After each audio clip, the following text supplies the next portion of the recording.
Yes, siap. Yes, tidak berpanjang lebar, marilah kajian pada malam hari ini kita buka dengan bacaan basmalah bersama-sama. Bismillahirrahmanirrahim. Bismillahirrahmanirrahim. Asyhadu alla ilaha illallah wa asyhadu anna Muhammadar Rasulullah. Allahumma sholli ala Muhammad wa ala Muhammad kama sholaita ala Ibrahim wa ala Ibrahim wa barik ala Muhammad wa ala Muhammad kama barakta ala Ibrahim wa ala Ibrahim fil alamin innaka Hamidum Majid. Pada malam hari ini Ustadz Heri Mustafa akan melanjutkan kajian pokok-pokok Islam. Ini pertemuan yang ketiga, waktu dan kesempatan kami persilakan kurang lebih 40 menit. Tafadhol Ustaz, monggo. Baik, bismillahirrahmanirrahim. Assalamualaikum warahmatullahi wabarakatuh. Alhamdulillahirabbil alamin. Alhamdulillahilladzi hadana lil hadza wa ma kunna linahtadiya laula an hadanallah. Asyhadu an la ilaha illallah wa asyhadu anna Muhammadan abduhu wa rasuluh. Allahumma sholli ala sayyidina Muhammad wa ala ali sayyidina Muhammad. Saya langsung share screen ya. Monggo Ustaz.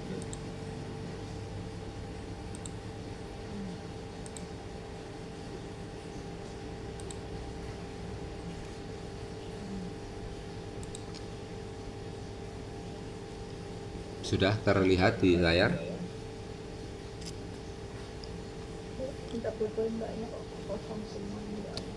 Baik ya. Pertemuan pertama sudah membahas tentang Jam'ul Quran, pengumpulan Al-Quran. Terus kemudian pertemuan sesi yang kedua, ilmu ulumul Quran, bisa analisis makna, macam-macam tafsir dan sebagainya. Nah, sekarang masuk sesi yang ketiga adalah masuk al-hadis.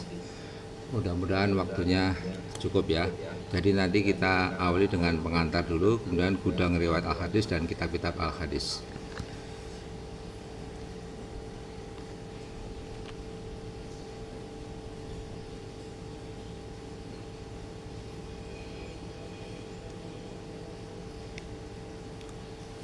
Oke, kata al-hadis dan as-sunnah. Hadis itu artinya riwayat, berita. Sunnah artinya kelaziman atau tabiat. Sebagai istilah, al-hadis atau as-sunnah itu sama ya antara al-hadis dan as-sunnah, dan juga ada yang menganggap beda. Kalau yang menganggap sama, artinya al-hadis atau as-sunnah adalah berita tentang perilaku Nabi Muhammad SAW, tutur kata, tingkah laku, dan sikap penetapan beliau sejak menerima wahyu yang pertama hingga wafatnya. Al-hadis dan as-sunnah itu sama artinya, baik itu dinyatakan orang sesudah beliau wafat maupun pada waktu beliau masih hidup, baik itu tidak termasuk kelaziman beliau maupun itu termasuk kelaziman beliau. Itu yang mengatakan sama antara al-hadis dan as-sunnah. Ada yang mengatakan beda. Nah, yang mengatakan beda itu, al-hadis itu berita tentang perilaku Nabi Muhammad SAW yang tidak termasuk kelaziman atau kebiasaan. Sedangkan as-sunnah adalah kelaziman beliau. Ini yang mengatakan beda. Atau ada yang juga mengatakan beda, al-hadis itu berita tentang perilaku Nabi Muhammad SAW yang dinyatakan orang pada masa beliau sudah wafat. Sedangkan as-sunnah adalah dinyatakan orang pada masa beliau masih hidup. Silakan ya, mau menganggap sama boleh, beda boleh. Ya. Oke, tapi intinya semuanya berita tentang perilaku Nabi. Nah, kalau kita melihat rangkaian berita, itu kan ada beberapa isu ya, yaitu berita itu sendiri, kemudian sama si pembawa berita. Kalau kita lihat di diagram itu, si A ya ngomong ke si B, ngomong ke si C, ngomong ke si D, ngomong ke si E. Kemudian si E itu membukukan. Nah, dalam al-hadis beda dengan Al-Quran. Kalau Al-Quran kita tidak pernah ada riwayat seperti ini, karena sudah diakui oleh ratusan ribu orang saat itu yang sudah mengakui bahwa Quran itu seperti itu. Tapi kalau berbeda dengan al-hadis, di samping matan atau materi isi berita, ada masalah sanad, yaitu apa itu sanad? Rangkaian orang-orang yang menjadi sumber berita atau penyampai berita dan pencatat atau pembuku berita. Jadi bedanya Quran dan hadis, kalau Quran tidak ada isu sanad, al-hadis ini ada isu sanadnya. Kalau Quran kan kita langsung belajar matanya. Pisau analisis yang kemarin di ilmu Al-Quran bisa dipakai juga untuk pisau analisis di matan al-hadis ini. Apa yang rawan dari kebenaran berita? Yaitu bonafiditas pembawa berita. Jadi kredibilitas pembawa berita. Kemudian ketersambungan rantai. Dari A, B, C, D itu ketersambungannya bagaimana? Terus kemudian kelayakan atau validitas isi berita itu. Nah, dengan adanya isu ini maka muncullah ilmu al-hadis. Di Quran kan nggak ada ya. Dengan adanya kekhasan ini maka ada muncul ilmu al-hadis yang dikembangkan oleh ulama. Nah, sekarang kita belajar apa itu matan, apa itu sanadnya. Contoh al-hadis riwayat Bukhari. Dari Abdul Walid, dari Subah, dari Jami bin Shaddad, dari Amir bin Abdullah bin Zubair, dari Abdullah bin Zubair berkata bahwa Rasulullah SAW bersabda. Nah, itu yang tulisan miring itu, barang siapa yang sengaja berdusta atas namaku, maka hendaklah ia menduduki tempat duduk di nar atau neraka. Nah, yang garis ditulis Latin miring itu, italik itu adalah yang disebut dengan matan. Sedangkan yang nama-nama orang itu disebut dengan rawi. Rangkaiannya disebut sanad atau rantai. Jadi tadi ya saya jelaskan tadi, yang saya baca hadisnya adalah dari Abdullah bin Zubair. Kemudian disampaikan ke Amir bin Abdullah bin Zubair. Jadi rawi pertamanya itu adalah Abdullah bin Zubair. Terus dan seterusnya ya sampai Abdul Walid sampai ke Bukhari. Nah, Bukhari itu disebut sebagai pembuku atau sanad awal atau mudawin ya. Jadi Bukhari kalau dihitung sanad ya sanadnya awal. Ke atas sanadnya 2, 3, 4 dan 5. Tapi kalau dihitung rawi kebalikannya sanad. Rawi pertama Abdullah bin Zubair, 2, 3 dan 4 dan 5 dan seterusnya. Terus barang siapa kata, nah itu adalah beritanya. Jadi ini hadis seperti itu gambarannya. Saya kira sudah paham ya kalau hadis seperti itu. Nah, ini contoh hadatsana Ubaidullah ibnu Musa dan seterusnya sampai ke Anil ibnu Umar radhiyallahu anhuma. Qala Rasulullah sallallahu alaihi wasallam bunyal Islam ala khamsin ya. Nah, ini contoh hadis. Hadis yang panjang itu disingkat ya. Tadi kan ini kan kalau ini panjangnya ya. Dari Sufyan, dari Ikrimah dan seterusnya. Biasanya dalam penulisan al-hadis kalau terjemahan itu hanya ditulis dari Ibnu Umar saja. Nah, Ibnu Umar itu adalah rawi yang pertama, itu hanya dikutip. Bukan berarti tidak ada sanad berikutnya, tetap ada rawi berikutnya, tapi untuk penyingkatan hanya ditulis Ibnu Umar. Kalau mau buku aslinya ya ke Sahih Bukhari nanti lengkap. Kalau di ringkasan itu biasanya hanya ditulis rawi pertama. Dan pembukunya yaitu Bukhari. Itu hanya untuk penyingkatan ya. Oke. Rawi itu siapa? Adalah sahabat, tabi'in dan tabi'ut tabi'in. Sahabat itu kawan, sahabat itu orang Islam, kawan Nabi Muhammad SAW. Tabi'in adalah pengikut. Tabi'in itu orang Islam, pengikut sahabat dan hidupnya tidak semasa dengan Nabi Muhammad. Kalau tabi'ut tabi'in itu adalah orang Islam, pengikut tabi'in dan hidupnya tidak semasa dengan sahabat. Saya kira cukup jelas ya urutannya. Sahabat, tabi'in, tabi'ut tabi'in. Pada umumnya suatu riwayat hadis hanya menyebutkan awal sanadnya tadi. Tadi sudah saya jelaskan. Nah, sekarang macam al-hadis. Ada marfu, mauquf, maqtu. Ini kita banyak belajar istilah-istilah hadis. Tapi jangan menjadi yang memusingkan, jangan. Baik yang matanya perilaku Nabi Muhammad SAW maupun sahabat atau tabi'in sama-sama disebut al-hadis. Kalau al-hadis marfu terangkat itu perilaku Nabi Muhammad. Tapi kalau disebut mauquf artinya berhenti, itu perilakunya sahabat. Jadi tidak sampai ke Nabi. Kalau maktu putus itu perilaku tabiin, bukan Nabi dan juga bukan sahabat. Disebut hadis juga karena mirip-mirip kan bentuknya, ada sanadnya dan sebagainya, tapi nggak sampai ke Nabi. Jadi kalau sampai sahabat disebut mauquf, kalau sampai tabiin disebut maktu. Seperti uang palsu, sebenarnya kan bukan uang, tapi karena mirip-mirip uang disebut uang juga tapi palsu. Demikian juga ini ya. Sebenarnya kalau perilaku sahabat bukan hadis, tapi karena mirip-mirip jadi disebut hadis tapi mauquf. Maktu juga gitu. Oke. Ada juga istilah-istilah lain yang nyebut al-hadis itu matanya perilaku Nabi Muhammad SAW. Kalau al-khobar matanya perilaku selain Nabi. Kalau al-athar matanya perilaku sahabat. Ini istilah-istilah yang berkembang ya, karena memang setiap ulama waktu itu memberi nama sendiri ya, belum ada kesepakatan. Macam ahadis dari sisi yang lain, yaitu ada qauliyah, fi'liyah, takririyah. Jadi menurut bentuknya, matanya itu ada 3 macam. Qauliyah itu bentuk matanya adalah perilaku perkataan atau sahabat atau sabda Nabi Muhammad SAW, baik langsung maupun tidak langsung. Jadi qaul itu perkataan. Kalau fi'liyah bentuk matanya adalah perbuatan Nabi Muhammad SAW. Kalau takririyah, bentuk matanya adalah sikap tidak reaktif Nabi Muhammad SAW pada waktu menyaksikan perbuatan, perkataan atau sikap seseorang atau sekelompok orang, baik sikap melarang maupun sikap menyuruh.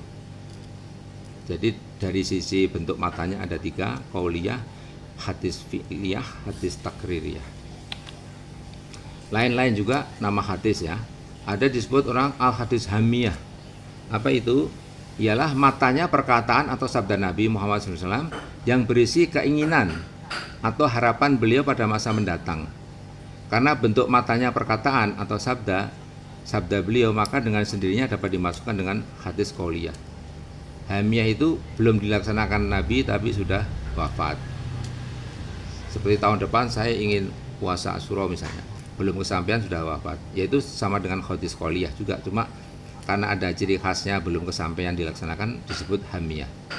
Ada juga al-hadis qudsi, matanya firman Allah tetapi redaksi pribadi Nabi Muhammad SAW. Jadi ini tetap hadis bukan Quran ya. Jadi ada cirinya, nanti kita jelaskan nanti di belakang. Itu istilah-istilah yang berkembang di mustalah hadis atau istilah-istilah hadis. Istilah yang lain adalah makbul dan mardud. Al-hadis makbul, al-hadis yang dapat dijadikan dasar pembahasan sesuatu, jadi diterimalah makbul itu. Kalau mardud yang tidak dapat dijadikan dasar pembahasan sesuatu karena sesuatu sebab yang melemahkan kebenarannya atau tertolak. Kemarin tafsir juga ada tafsir yang makbul, tafsir yang mardud. Nah ini contoh sanad ya, di buku PAI ini ada juga kan contoh sanad seperti ini. Dari Nabi berkata kepada satu orang sahabat yaitu Abu Hurairah. Kemudian Abu Hurairah berkata kepada yang lain, bisa juga ini sahabat juga. Yang kalau dari kiri penglihatan kita kan ada A'raj, kemudian Azinat, Sofyan, itu satu orang. Kemudian Sofyan berkata kepada 1, 2, 3, 4 kepada 4 orang. Nah 4 orang tadi berkata kepada Muslim sebagai mudawin atau pembuku. Ada juga yang jalur kanan, Abu Hurairah berkata kepada Abu Salmah, kemudian kepada Muhammad ibnu Amr. Nah kemudian mencabang 2, kemudian dibukukan oleh Tirmidzi. Jadi hadis itu begitu. Jadi kadang-kadang sama Muslim sama Tirmidzi, bunyinya sama, tapi rawinya beda, rantainya beda, ketemunya di Abu Hurairah yang sama. Saya kira ini logis ya, sesuatu yang logis, berita itu sampai kepada seseorang melewati beberapa rantai gitu ya. Yang kiri 5 rantai, yang kanan 4 rantai. Nah sekarang kita masuk ke gudang riwayat hadis. Yang paling banyak adalah Abu Hurairah, wafat tahun 51 Hijriah atau 671 Masehi. Beliau hafal 5.364 riwayat hadis. 480 buah diriwayatkan oleh Bukhari, 300 buah disetujui oleh Muslim. Yang kedua, gudang yang kedua adalah Anas bin Malik. Ya, Anas bin Malik ini adalah sahabat yang terakhir wafat, ya. Yaitu hafal 2236 riwayat hadis. Ya. 8 buah diriwayatkan oleh Bukhari, 70 disetujui Muslim, 168 diriwayatkan oleh Bukhari dan Muslim. Itu gudang-gudang hadis. Paling banyak Abu Hurairah, kedua Anas bin Malik, ketiga istri Nabi Aisyah binti Abu Bakar As-Siddiq. Beliau wafat tahun 58 Hijriah atau 678 Masehi, hafal 2210 riwayat hadis. Ada yang lihat Bukhari Muslim dan Bukhari Muslim. Yang keempat, kemudian Abdullah ibnu Mas'ud. Abdullah bin Mas'ud ini hafal 800, ya, di bawah 1000, 848 riwayat. Kemudian Abdullah bin Amr bin As hafal 700 riwayat hadis. Nah, ini kitab yang beredar yang sampai sekarang kita terima, yaitu kitab hadis Bukhari dan Muslim. Kalau Quran itu tafsir, tapi kalau hadis namanya syarah, ya. Bukan tafsir, tapi sebenarnya sama penjelasan, tapi diistilahkan khusus syarah. Syarah Bukhari yang terkenal itu Fathul Bari, ya. Ada juga syarah Sahih Muslim juga ada. Pengarangnya juga banyak, nggak hanya satu orang. Ini disebut ranking 1. Nah, nanti saya jelaskan di belakang apa itu, kenapa disebut ranking 1 Bukhari dan Muslim. Kita singkat BM, ya. Bukhari Muslim ranking 1. Yang kemudian ada ranking 2. Ranking 2 itu Sahih Sunan Ibnu, sebenarnya aslinya Sunan Ibnu Majah, tapi kemudian ada diteliti lagi, kemudian disebut Sahih Sunan Ibnu Majah. Jadi data nama Bapak hafalin, ya. BM itu ranking pertama, yang kedua data nama. Nah, data nama ini kitabnya, ya. Daud, ya.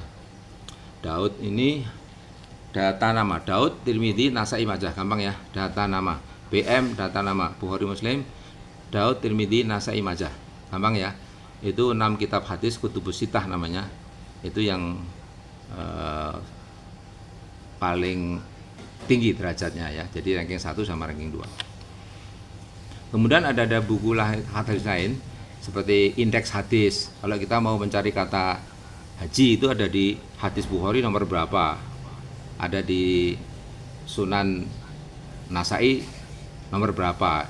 Ini ada ulama yang teliti sekali, ya, menyusun itu, ya. Namanya Jami'us Shaghir, ya, kitabnya. Itu indeks ahadis. Tapi kalau sekarang kan sudah ada digital, ya. Kemudian ada juga Asbabul Wurud. Asbabul Wurud itu latar belakang historis timbulnya hadis-hadis Rasul. Kalau di tafsir namanya apa? Asbabun Nuzul, ya, betul. Kalau di hadis Asbabul Wurud. Kalau di Quran namanya tafsir, di hadis namanya syarah. Nah, Bapak kalau mau memperdalam yang saya jelaskan ini, bisa beli buku Ilmu Hadis Praktis Dr. Mahmud Tohan kalau mau mempelajari lagi, ya, kalau ada waktu. Dalam hal ini saya jelaskan secara singkat pokok-pokoknya dalam buku ini. Nah, pembagian hadis itu ada dari sisi sanad, dari sisi matan. Kalau dari sisi sanad ada dibagi lagi tuh, ya, 1, 2, 3, 4, 5. Dari sisi sanad itu ada persambungannya bagaimana, penyandarannya, bentuk, kepribadian perawi. Nah, itu macam-macam pembagian hadis. Kalau persambungan nanti saya jelaskan di belakang. Ini dikenal dulu istilahnya. Ada mutasil, mausul, musnad, mursal, munqati, muddal, mu'alaq. Itu nanti apa saya jelaskan. Kalau dari sisi penyandaran tadi ada marfu. Marfu berarti sandarannya ke Nabi. Mauquf ke sahabat, maqtu ke tabi'in. Dari sisi bentuknya ada mu'an'an, mu'anan, musalsal, dan seterusnya nanti saya jelaskan di belakang. Kemudian dari sisi keberadaan perawi ada hadis mudalas, matruk, mu'allal, mubham, mungkar, mashul, maklub. Jangan bingung, ya. Kita yang penting tahu dulu lah. Ada istilah-istilah seperti itu. Kemudian dari sisi sanad juga ada jumlah sanad. Ada yang ahad, ada yang mutawatir. Ahad dibagi lagi, gharib, aziz, masyhur. Ya, dan kemudian dari sisi matan. Jadi itu pembagian istilah-istilah hadis dalam buku tadi, buku ilmu mustalah hadis. Ya, cukup dimengerti, nggak usah bingung ya, nggak usah jadi fokus yang membingungkan. Saya jelaskan pakai diagram biar jelas ya. Jadi kalau susunan al-hadis, ulama hadis dari musnad, muhadis, hafiz, amirul mukminin ya. Nah, hadis gharib itu bahasa Inggrisnya unfamiliar gharib, jadi tidak familiar. Karena apa? Rantainya, sanadnya itu cuma satu gitu ya, unfamiliar. Jadi cuma Nabi ke sahabat satu orang, tabiin gitu ya, nggak banyak. Jadi ini dari sisi rantai kan ya, walaupun itu bisa sahih, tapi kan cuma satu. Nah, yang di atasnya itu adalah aziz. Aziz itu bisa lebih dari satu rantainya, sanadnya itu. Jadi kalau bahasa Inggrisnya ini rare, jarang ya. Kalau tadi unfamiliar, jadi tidak begitu familiar, tapi kalau yang ini jarang, rare. Itu namanya aziz. Terus kemudian masyhur. Nah, ini kan seperti bahasa Indonesia ya, masyhur, orang-orangnya masyhur. Itu bahasa Inggrisnya well known. Well known itu kan dikenal ya, ini masyhur. Dikenal dengan baik, well known. Jadi bisa 3, 10, 15 ya. Rantainya banyak, jadi hadis kalau diriwayatkan rantai banyak kan berarti masyhur gitu ya, dikenal dengan baik gitu ya. Nah, kalau mutawatir itu lebih dari 40, jadi nggak ada batasan tegas ya antara tadi ya, masyhur dengan mutawatir ya. Berapa sih? Tapi biasanya di atas 40 itu disebut mutawatir. Kalau pas Nabi haji wada terakhir itu malah puluhan ribu ya, bahkan ratusan ribu orang mendengar bareng-bareng, itu sudah mutawatir, sangat kuat sekali ya, nggak mungkin berbohong bareng-bareng gitu kan. Ini istilah-istilah ya. Mutawatir itu undoubted bahasa Inggrisnya, jadi tidak diragukan, sudah mutawatir. Hadis mutawatir ya sudah nggak bisa dibantah lagi ya. Nah, kemudian apa bedanya hadis sahih, hasan, dhaif? Syaratnya ada 5 ya. Hadis yang disebut sahih atau benar itu 5. Syaratnya bersambung melalui para rawi yang adil, kemudian rawinya itu dhabit, sempurna daya ingatnya, teliti, tanpa ada syad, menyelisih dengan rawi yang lebih thiqah atau kuat, tanpa ada ilat atau cacat. Nah, kalau memenuhi 5 kriteria itu disebut hadis sahih, benar. Di bawahnya itu kita mengenal hadis hasan, sama dengan sahih, yang beda hanya pada dhabit atau daya ingat dan telitinya itu sedikit di bawah, jadi agak ringan sedikit. Tapi tetap hadis hasan itu bagus, dipakai juga untuk dasar pengambilan hukum. Yang ketiga adalah dhaif, lemah. Lemah itu berarti ada 5 tadi, catat salah satu, bisa 1, 2, 3 dan seterusnya. Yang tidak terkumpul sifat-sifat hadis hasan, disebabkan hilangnya satu syarat atau lebih. Jadi satu saja cacat berarti sudah masuk dhaif. Apakah itu sanadnya tidak bersambung, rawinya pelupa, misalnya gitu ya. Ini paham ya, sahih, hasan, dhaif. Nah, ini contoh diagramnya lagi, hadis qudsi. Nah, tapi kenapa disebut hadis qudsi? Ya. Sebenarnya dia sama dengan hadis-hadis yang lain, cuma ada ciri khas, yaitu apa? Ada an Rabbil Aziz. Jadi seolah-olah dari Allah berkata ya, tapi tetap itu bukan Quran, tapi hanya kata, ada istilah itu, maka disebut khusus hadis qudsi. Tidak benar kalau hadis qudsi itu hadis yang paling kuat, itu tidak benar.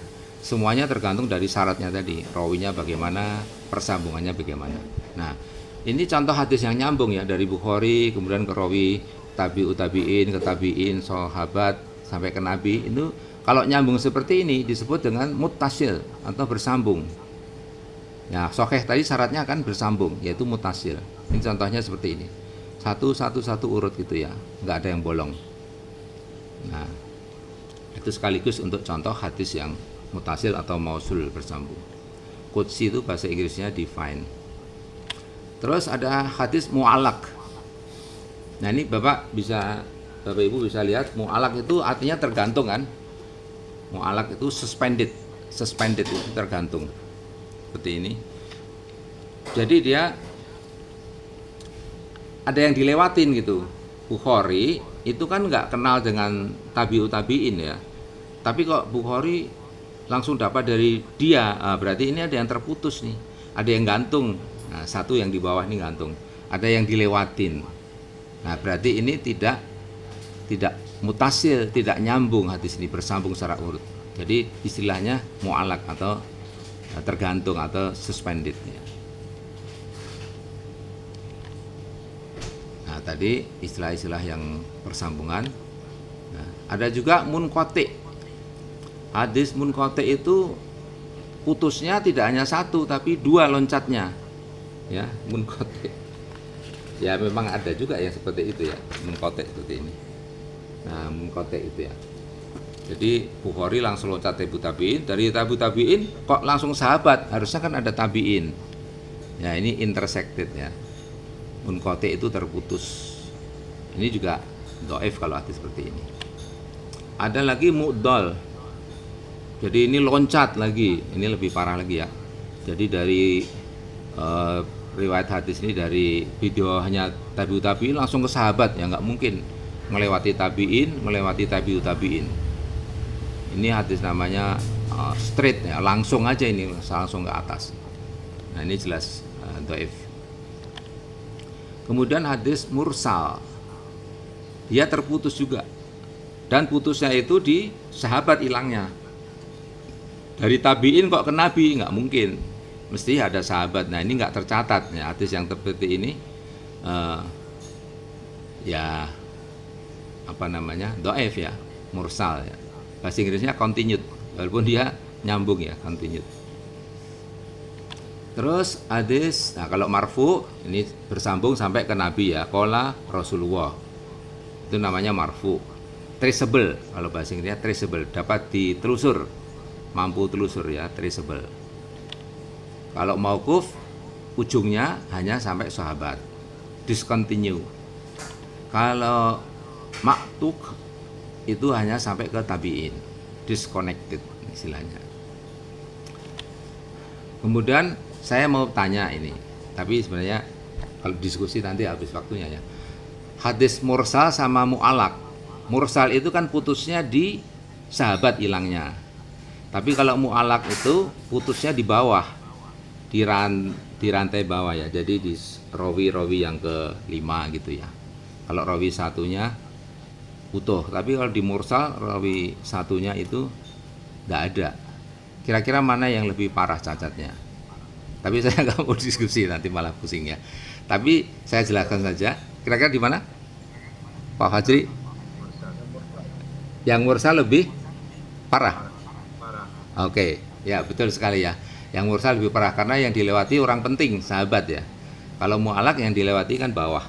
Jadi masih bisa dimaafkan lah. Walaupun dia dhaif juga. Tapi Imam Syafi'i itu memakai itu hadis mu'alaq itu, bolehlah dipakai untuk penguat itu boleh. Oke, berarti sudah cukup paham ya, alhamdulillah. Kemudian dari sisi kepribadian perawi, hadis ini cacat ya. Karena apa? Mudalas itu diragukan keberadaan perawi dalam rantai sanad. Siapa fulan tersebut itu nggak dikenal ya, diragukan itu keberadaan sih. Ada nama fulan, ini siapa sih ini dia, diragukan. Ada juga istilah hadis matruk, perawinya tidak dapat dipercaya atau reputasinya buruk. Ada mu'allal, ada cacat hubungan antar perawi. Ada mubham, cara bertuturnya perawi ada cacat, struktur kalimat tidak teratur, multi interpretasi. Ada mungkar, hadis mungkar, perawi diragukan isi beritanya, narasinya bertentangan dengan norma dan prinsip ilmu hadis. Ada juga majhul, satu atau beberapa perawi tidak dikenal, hampir mirip dengan mudalas. Maklub, perawi dalam caranya kebalik-balik, anak ke bapak, bapak ke anak. Biasanya kan kalau hadis misalnya dari bapak ke anak ya, tapi ini kok dari anak disampaikan ke bapak, kelihatannya bingung kayak gitu. Walaupun itu ada juga yang sahih ya, yang artinya benar, yang terima itu anaknya dulu baru disampaikan ke bapaknya, ada juga yang seperti itu. Tapi kan jadi kadang-kadang aneh gitu ya, itu namanya maklub. Nah, kemudian berdasarkan bentuknya ini bisa cacat bisa tidak ya. Ada yang namanya mu'an'an tanpa menyebut nama perawi dalam sanad. Ada yang mu'anan itu yang kalau kan ada hadatsana atau atau sami itu ya saya mendengar. Kalau ini pakai an Abu Hurairah an. Nah, an itu hadis yang seperti itu, hanya bentuknya seperti itu disebut mu'anan. Ada juga musalsal, perawinya menyebut melakukan memperagakan hal yang sama saat menyampaikan hadis. Misalnya jelasin tentang jabat tangan, dia sambil memperagakan jabat tangan, musalsal. Kemudian Ali wa Nasr, dari satu generasi ke generasi berikutnya. Jadi bentuknya itu dari simbahnya, kemudian bapaknya, anaknya, dan cucunya dan sebagainya. Ada mudabbaj, perawi menyisipkan kata-kata atau frasa yang tidak sesuai dengan penjelasan, bisa mempengaruhi pemahaman. Jadi jangan pusing ya, istilah-istilah banyak, saya juga nggak menghafal ini, tapi sekedar tahu bahwa oh ada seperti itu. Jadi nanti kalau mendengarkan ceramah atau membaca buku ada istilah-istilah ini, oh kita bisa merefer ke buku hadis tadi ya, nggak perlu dihafal lah. Harapan saya gitu, kita ibarat penonton, katakanlah penonton sepak bola ya, jadilah penonton bola yang paham gitu. Jangan hanya tepuk tangan, bersorak, tapi tidak paham permainannya ya. Jadi kemarin dibuat mengenai musik itu, terus kemudian Ustadz Adi Dayat bilang, oh hadisnya itu mu'alak. Nah, kita kalau nggak belajar ini mu'alak sih kayak piye, kita nonton bola tapi nggak ngerti kan. Offset sih nggak piye, itu penalti, free kick. Kalau kita paham gini kan enak. Ustadz Adi Dayat bilang itu mu'alak, oh berarti dia gantungnya di rawi yang akhir. Nah itu agak mudeng gitulah. Jadilah penonton diskusi debat ulama yang paham. Jadi kita nonton debat di medsos itu kita paham. Kalau mereka menyebut, oh ini hadisnya mauquf, oh berarti hanya sampai ke sahabat. Oh ini maktub, berarti sampai ke tabiin. Jadi gitu ya. Hadis ini dhaif, oh berarti ada yang syarat sahih tidak dipenuhi. Jadi gitu harapan kami. Kita nonton, karena kita bukan ulama, bukan dai, bukan apalagi mujtahid ya. Jadi nonton yang paham gitulah. Jangan hanya tepuk-tepuk tapi nggak ngerti yang ditepuki gitu. Gitu aja ya ininya, harapan ilmu hadis itu begitu. Terus fungsi al-hadis itu apa sih sebenarnya? Tadi kan saya baru menjelaskan istilah-istilahnya. Yang pertama, fungsi al-hadis adalah sumber hukum kedua setelah Al-Quran. Nah, contohnya, ini ada hadis ya, ada Al-Quran, innama harrama alaikumul maitata dan seterusnya. Sesungguhnya Allah mengharamkan bagimu bangkai, darah, daging babi, binatang yang tidak sembelih disebut nama selain Allah dan seterusnya. Nah ada hadis lain, ya, diriwayatkan dari Abu Tha'labah bahwa Rasulullah SAW melarang makan daging binatang buas yang bertaring. Hadis ini diriwayatkan oleh Al-Bukhari. Nah, hadis ini berfungsi sebagai apa? Nah, tadi sumber hukum kedua setelah Al-Quran. Jadi hadis itu bisa menjadi sumber hukum kedua, jadi asas kedua syarat istilahnya nanti. Jadi menjadi sumber hukum tambahan selain Quran itu hadis ini. Walaupun kita pernah mendengar misalnya Hasan atau Ustaz yang dari Bangil ya, Hasan Bandung lah gitu. Beliau innama ini kan sesungguhnya hanyalah, yang diharamkan ya cuma 4 ini. Bahkan di Solo pernah dulu kalau ngaji mohon maaf mungkin di MTA atau apa, yang diharamkan cuma 4. Jadi karena dia memakai bahasa ini, innama sesungguhnya hanyalah, sudah ada inna ada ma lagi. Jadi itu membatasi, inna sesungguhnya hanyalah. Maka hadis yang Bukhari ini mereka tolak. Berarti hadis ini gugur ini, berlawanan dengan surat. Ya itu pendapat ya. Kita boleh ikut boleh tidak ya. Itu pendapat mereka kan di Solo MTA ya, Majelis Tafsir Al-Quran. Tapi sekarang sudah nggak populer itu. Dulu agak kuat waktu Pak Abdullah Tufail ya.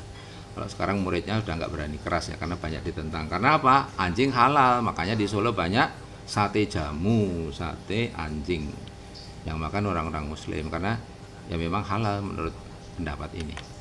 Oke, terus fungsi al-hadis yang kedua adalah penjelas Al-Quran atau penyempurna ajaran Islam. Contohnya al-hadis memperinci tata cara sholat, puasa, zakat, haji ya. Kan kalau di Al-Qur'annya kan hanya sholat, tegakkan sholat, dirikan sholat gitu ya, puasa, tapi rinciannya ada di al-hadis, di perilaku Nabi atau perkataan Nabi. Kemudian yang ketiga, fungsi al-hadis adalah panduan kehidupan sehari-hari. yaitu Aqidah Syariah atau Ipolek Sosbudmil Itek ya. Jadi isinya hadis ada panduan kehidupan sehari-hari. Juga bisa sebagai berfungsi sumber ilmu pengetahuan. Ilmu fikih ya, usul fikih itu banyak karena kajian daripada hadis itu. Oh, Nabi mengambil kesimpulan begini, mengambil kesimpulan begini, kemudian dibuat usul fikihnya atau kaidah fikihnya juga. Kemudian untuk ilmu tafsir juga. Terus juga sebagai yang kelima, pengingat dan motivator ya tentang pahala dosa. Nabi kan sering mengingatkan pahala amalan ini apa dan ancaman kalau amalan ini apa. Jadi fungsi hadis itu 5 itu.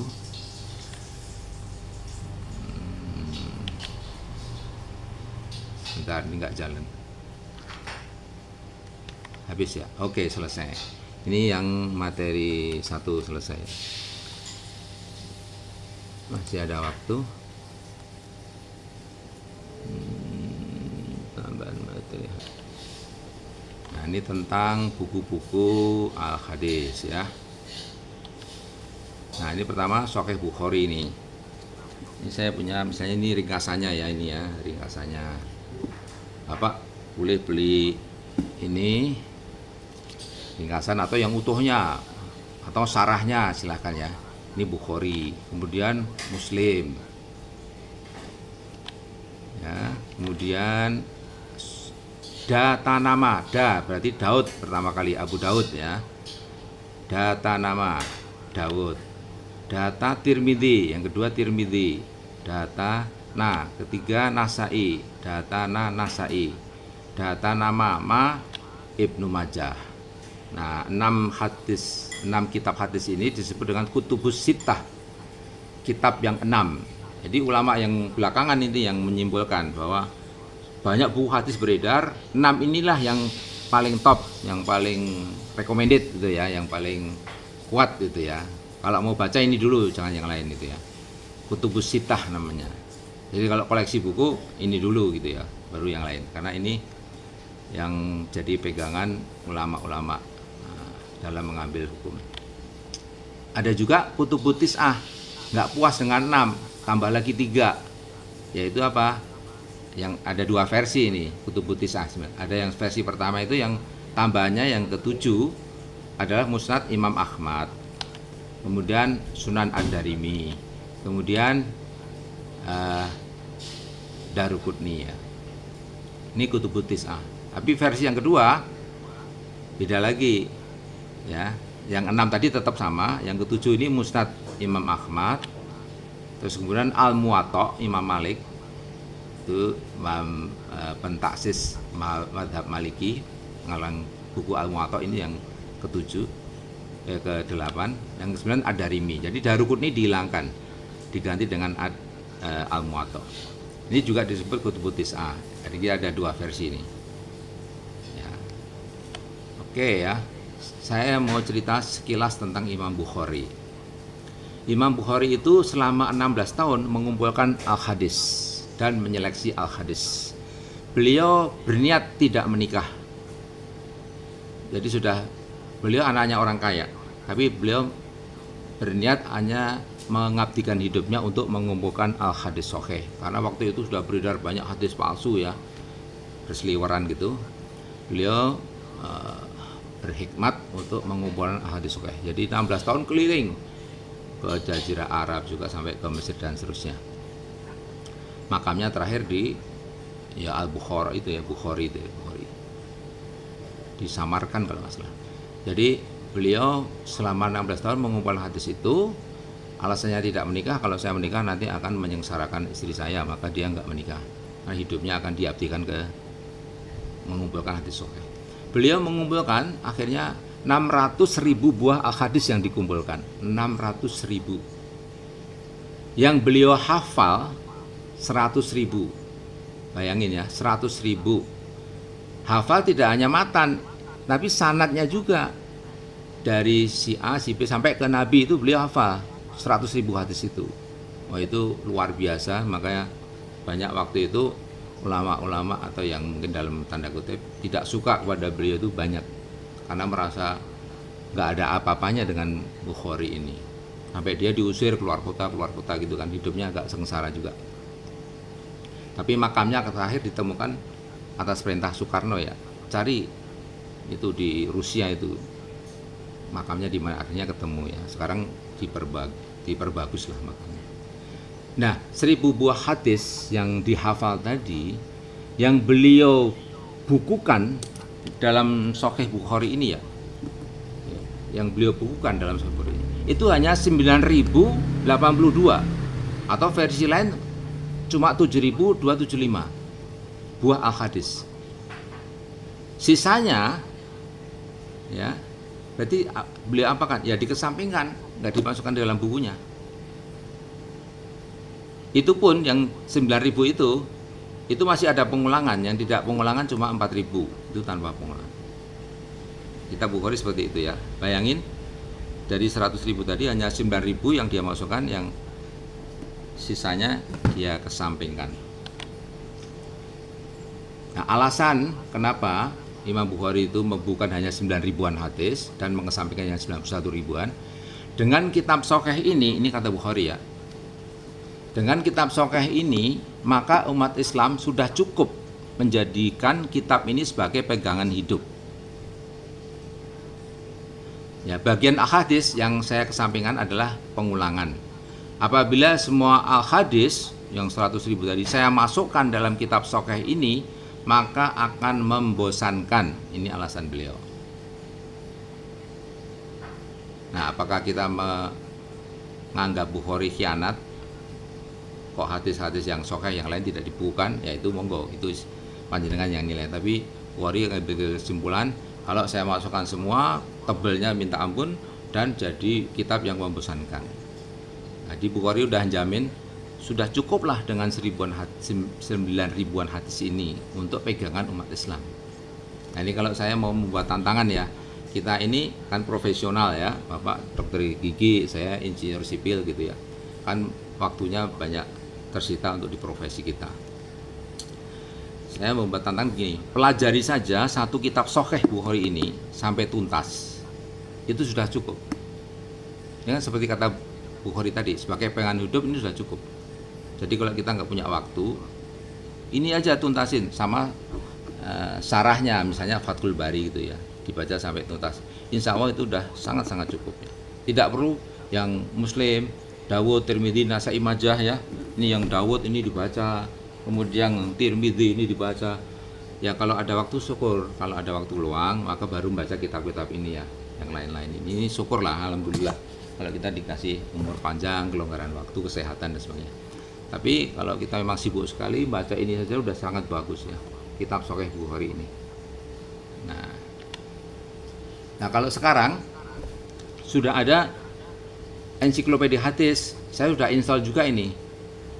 Isinya hanya ya Kutubus Sittah tadi sama 3, jadi Kutubut Tis'ah yang versi 2. Hanya 32.000 isinya, 32.000. Kalau Bukhari tadi kan 9.000. Jadi ini karena ada tambahan Bukhari Muslim, data nama plus Malik, Musnad Ahmad sama Sunan Ad-Darimi. Jadi 32.000 di digital ini. Jadi mudah mencari kata kunci ya. Kalau saya mencari kata kunci tentang haji, nanti muncul, tentang tawaf muncul ya. Ketemu langsung cepat gitu. Kalau kita mau diskusi pakai ini cepat. Saya menginstal, ada yang gratis, ada yang berbayar 19.000 per bulan ya. Saya nggak promosi sama sekali. Saya nginstal yang 19.000 per bulan. Kalau Bapak nanti bisa nginstal silakan, nanti untuk baca-baca, nyari-nyari tentang hadis. Jadi cukup di satu handphone sudah cukup. Nah ini sebenarnya saya mau ngasih PR, tapi jangan jadikan beban ya. Karena minggu terakhir yang sesi keempat kemarin yang akan datang, saya ingin membuat tentang integrasi ajaran Islam dan latihan pemecahan kasus. Nah kalau Bapak sempat nginstal hadis itu atau sudah punya bukunya atau nanti cari di Google, tolong cari hadis berisi tentang Nabi Muhammad SAW melaksanakan tawaf saat haji dengan menunggang kendaraan unta. Nanti studi kasusnya itu tentang menunggang unta saat tawaf. Kalau sempat ya, kalau nggak sempat nggak apa-apa. Nanti sudah saya carikan anunya hadisnya. Cuma kalau Bapak mau mencari monggo ya. Itu untuk pekan depan kita sesi yang terakhir. Ini waktunya benar-benar ini hadis selesai. mau diskusi atau lanjut istihad? Kalau di jadwalnya Bu Ratna istihad, tapi monggo gimana? Saya kembalikan dulu ke moderator.